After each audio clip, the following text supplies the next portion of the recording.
This is IGN. A grim mess. This is your IGN review of Psycho Killer by Matt Fowler. Yes, Psycho Killer is a grim mess.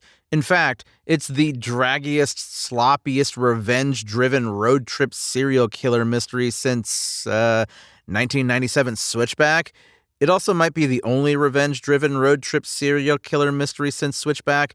Maybe these particular elements just shouldn't blend. Psycho Killer invites you into the lumbering world of the satanic slasher, the latest hulking, masked maniac to take a stab at becoming an insta-classic within the pantheon of horror hellions. He's tall, swole, has a voice like Mike Lanigan, rest in peace, and loves hacking, slashing, bludgeoning, shooting, and slurping his way across the country in a quest to, as he writes in blood, open the gates. The massive James Preston Rogers holds court well as the Satanic One, and the character has a lot of promise, his face constantly obscured by long hair, hoods, sunglasses, or all three. Unfortunately, first-time feature director Gavin Polone mostly wastes this giant madman's potential, attempting scares that fall flat and staging bloodlettings that don't pop. There's one particular massacre scene that closes out a story chapter that should have landed so much bigger and better than it does. Yes, CG blood can be distracting, but that wasn't the issue here. It's the staging and framing.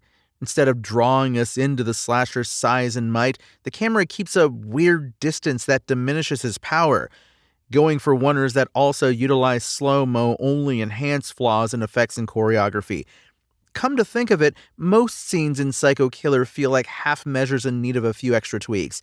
Polone, a successful TV and movie producer with Curb Your Enthusiasm and Zombieland, gives this an earnest shot, but when your film is heavily advertised with "from the writer of Seven" and the director then lacks David Fincher's command of composition, color, and pacing, the lack of experience will be glaring. Barbarian's Georgina Campbell, who can also be seen in Cold Storage right now, plays Jane Archer, a Kansas State trooper on an obsessive cross-country trek to stop the satanic slasher, having watched this lunatic murder her husband in front of her. Campbell is more than capable in the role, but Jane's story is thin and unsurprising. She's the one we're supposed to care about and root for, but every slice of her saga is plucked from boring cop stuff, from the needless opposition she faces to the lazy way she puts the puzzle together.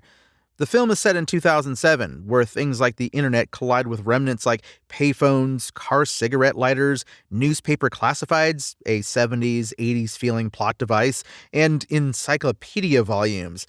The end result is a garbled era that only has to be that way because of the killer's specific plans, and that type of reverse engineering hurts the movie from the get-go.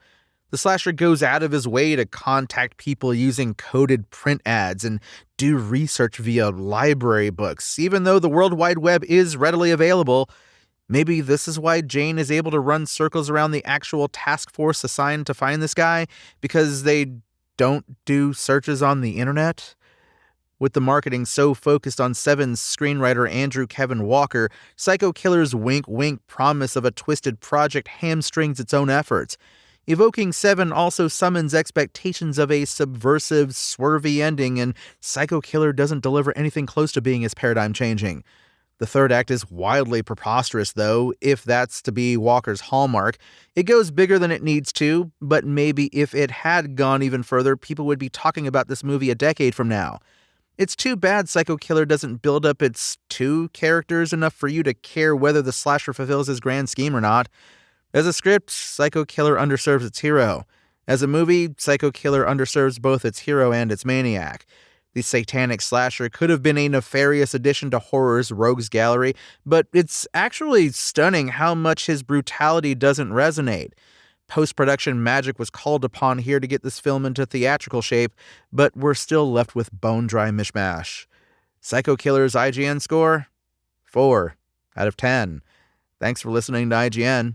My name is Tony Jackson, and for the latest updates on Psycho Killer, visit us at IGN.com.